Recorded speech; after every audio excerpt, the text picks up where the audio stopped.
اقرا کو ہاسٹل میں آئے ایک سیمسٹر گزر چکا تھا۔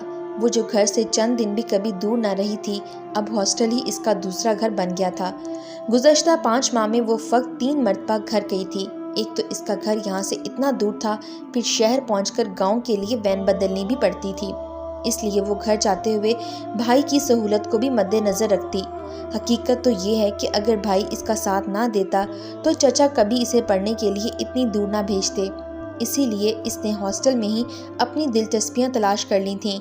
گریجویشن کرنے کے بعد 1 سال اس نے قرآن حدیث سرٹیفکیٹ کورس میں داخلہ لے لیا تھا، اور دین کا بنیادی علم حاصل ہوا تو اسے پھیلانے اور چراغ سے چراغ جلانے کی ذمہ داری بھی اس کے کندھوں پر آ گئی تھی۔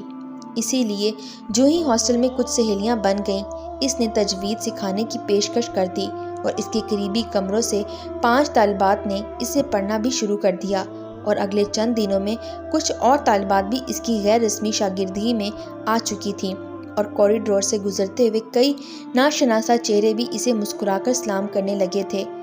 وہ اپنی اسائنمنٹ بنانے میں مشغول تھی جب اس کے دروازے پر ہلکی سی دستک ہوئی۔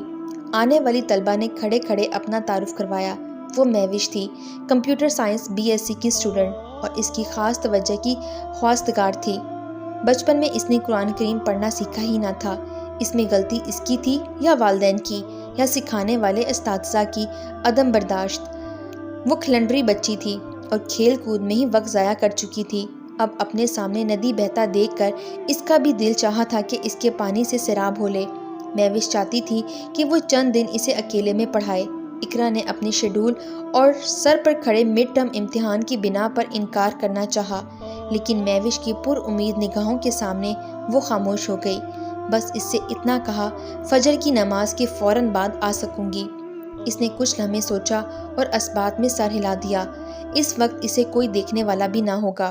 اس نے خوشی سے سوچا، البتہ فجر کے بعد کلاس لینے کا مطلب ہے نماز فجر کی ادائیگی، جو اس کی زندگی میں کبھی کبھار ہی ہوتی تھی۔ اقرا اس کے چہرے کے تاثرات دیکھ رہی تھی، جو لمحہ با لمحہ بدل رہے تھے، اور پھر وہ جلد ہی چلی گئی، اور اگلی صبح وہ نماز سے فارغ ہوئی تھی کہ مہوش نے دستک دی۔ 1 ہفتے کے دوران ہی وہ کافی قواعد سیکھ چکی تھی، اور اب استاد شاگرد کے تعلق سے بڑھ کر ان میں کچھ بے تکلفی بھی ہو گئی تھی۔ اس نے بتایا تھا کہ اس کا تعلق ایک خوشحال گھرانے سے ہے۔ والد نے بڑی محنت سے یہ سفر کیا ہے، اولاد کو پڑھانا ان کی خواہش ہے۔ والدہ مصروف خاتون ہیں اور ان کے سماجی رابطے کافی زیادہ ہیں، اور انہی کی سرگرمیوں میں وہ مصروف رہتی ہیں۔ اس کی بڑی بہن کی خاندان میں ہی شادی ہو چکی ہے، اور اب اسے بھی ہاسٹل بھیج کر ماما فراغت کو انجوائے کر رہی ہیں۔ مہوش اس کی دیگر اسٹوڈنٹ سے مختلف ثابت ہوئی تھی۔ وہ اسے بڑی بہن کی طرح سمجھتی اور اس کو اچھی کمپنی دیتی۔ شام کو وہ چائے پینے کا سوچ رہی ہوتی اور مہوش کبھی بسکٹ کا ڈبہ لیے موجود ہوتی اور کبھی نمکو۔ اس کی کوئی اسائنمنٹ پھنسی ہوتی تو وہ آ کر اس کے کپڑے استری کر دیتی، کبھی کمرہ سیٹ کر جاتی۔ اقرا کو بھی اس کی عادت ہو چلی تھی۔ شام کے سائے ڈھلتے ہی اس کی نگاہیں اس کی دستک کی منتظر رہتیں۔ مہوش زندہ دل لڑکی تھی۔ اس کی سہیلیوں کا دستہ اس کی نئی مصروفیات سے کافی نالا نظر آتا تھا۔ بقول ان کے تجوید کی اس ٹیچر نے ان سے ان کی دوست چھین لی تھی، اسی لیے وہ کئی مرتبہ اسے تلاش کرتے ہوئے اقرا کے کمرے تک آ جاتی اور اسے لے کر ہی جاتی۔ نہ اس کے بغیر کرکٹ دیکھنے کا مزہ آتا ہے، نہ ویکنڈ پر مووی دیکھنے کا۔ انہوں نے کامن روم کی ٹیلی ویژن اسکرین پر کئی ڈرامے بھی اکٹھے دیکھنا شروع کیے تھے، اور اب مہوش ان کے درمیان سے نکلنا بھی چاہتی تو وہ ایسی دھما چوکھڑی مچاتی کہ اسے ساتھ دیتے ہی بنتی، اور اسے کبھی تو ایسا لگتا کہ وہ پینڈولم کی مانند کبھی دائیں لٹک رہی ہے اور کبھی بائیں، اور یہ فقط ظاہر کا معاملہ نہ تھا، اس کے اندر بھی ایک ایسی ہی جنگ جاری تھی جسے اس کے سوا کوئی بھی نہیں جانتا تھا۔ اس کی وقاص سے ملاقات اچانک ہی ہوئی تھی۔ وہ اپنی ماما کے ساتھ ہی کزن کی مہندی پر گئی تھی، جہاں لڑکے والوں اور لڑکی والوں کے درمیان گانوں کے مقابلے میں وہ کچھ زیادہ ہی پیش تھی۔ جب کسی انجانی جانب سے اسے نگاہوں کی تپش کا اندازہ ہوا، اور پھر کھانے کے دوران 1-2 شناسائی جملے اس کے کان میں سنائی دیے، جن کا جواب اس کے ہونٹوں کی مسکان نے دیا۔ شادی اور ولیمے کی تقریبات ابتدائی شناسائی کا ذریعہ بن گئی۔ ٹیلی فون نمبرز کا تبادلہ ہوا تو پیغامات کا سلسلہ چل پڑا، جس میں فقط اس کے حسن، آواز اور شخصیت کی تعریف تھی۔ اگلے مہینے اس کے جنم دن پر اس کی تصویروں اور ویڈیوز کا البم تحفے کے طور پر ملا۔ اس نے کس طرح اس کے ہر پوز کا عکس محفوظ کیا تھا، وہ اس کی مہارت اور اتنی توجہ پر کھل کر مسکرائی۔ وہ بے اختیار اس کے ہاتھ موبائل اسکرین پر گردش کرنے لگے۔ وہ بھی شاید اسی کا منتظر تھا۔ اس نے ایک ایک تصویر پر بلا تکان بولنا شروع کیا تو وہ پوری طرح اس کے ذہن میں آ چکی تھی۔ اس روز اسے اس کے فون کا انتظار تھا۔ مہوش نے جھلا کر خود کال ملانے کی کوشش کی تو اس کا کریڈٹ ناکافی ہونے کا پیغام سنائی دیا۔ وہ تیز قدموں سے چلتی ہوئی اقرا کے کمرے میں آئی اور ایک ضروری کال کے لیے اس سے موبائل مانگا، جو اقرا نے بلا تردد اسے دے دیا۔ اسے فقط یہی تو کہنا تھا کہ مجھے کال کر لو۔ اقرا کئی دنوں سے پریشان تھی۔ ایسا تو اس کے ساتھ کبھی نہ ہوا تھا۔ اسے مسلسل رانگ میسیجز آ رہے تھے اور اس سے بات کرنے کے لیے اصرار۔ اسے سمجھ نہ آتا تھا کہ کیا کرے۔ یہ نہ جانے کون شخص تھا جو اس کے پیچھے پڑ گیا تھا۔ وہ ان میسیجز کو ڈیلیٹ کرتی تو کچھ نئے میسیجز اس کا منہ چڑھا رہے ہوتے۔ وہ اپنا موبائل نمبر کسی کو دینے میں انتہائی محتاط تھی۔ پھر اس سے کہاں غلطی ہوئی؟ وہ اس جسارت کے تانے بانے ملانے سے قاصر تھی۔ اس کا دل چاہا کہ اس حوالے سے بھائی سے بات کرے، لیکن وہ جانتی تھی کہ اس کا رد عمل کیا ہوگا۔ وہ جذباتی ہو کر اسی کو مورد الزام ٹھہرائے گا یا اسے اس تکلیف سے نجات دلائے گا۔ یہ بھی ہو سکتا ہے کہ بات گھر کے بڑوں تک پہنچے تو اس کی تعلیم ہی ادھوری رہ جائے، کیونکہ اس کے گھر میں تو چند برس پہلے تک گھر میں ٹیلی فون پر آنے والی کال بھی صرف مرد ہی ریسیو کرتے تھے یا گھر کا کوئی بچہ۔ اماں گھر میں نہ ہوتی تو وہ اس کے چونگے کو اٹھانے سے بھی ہمت نہ کرتی، نہ جانے کس کی کال ہو۔ یونیورسٹی میں رابطے کی ضرورت پوری کرنے کے سبب بھائی نے اسے موبائل دلوایا تھا تو چاچا نے خشمگی نگاہوں سے گھورا تھا اور بھائی نے ہی انہیں مطمئن کیا تھا۔ اس لیے وہ انجانے پیغامات کی خبر اڑا کر اپنے لیے مسائل پیدا نہ کرنا چاہتی تھی۔ کئی دن کی سوچ بچار کے بعد اس نے مہوش سے ان میسیجز کا ذکر کیا۔ وہ فوراً ہی مدد پر آمادہ ہو گئی اور وہیں بیٹھے بیٹھے اپنے بابا کو فون کیا۔ انہوں نے اقرا کو تسلی دی۔ اس نے رانگ نمبر انہیں بھجوا دیا اور اگلے دن سے پیغامات کا سلسلہ بھی ختم ہو گیا۔ اس نے خود مہوش کے بابا کا شکریہ ادا کیا تو وہ اس سے کافی متاثر ہو گئے تھے۔ ایسی بیٹیاں تو ان کا خواب تھیں، مگر مہوش کی سہیلیاں تو اس سے بھی بڑھ کر بولڈ تھیں۔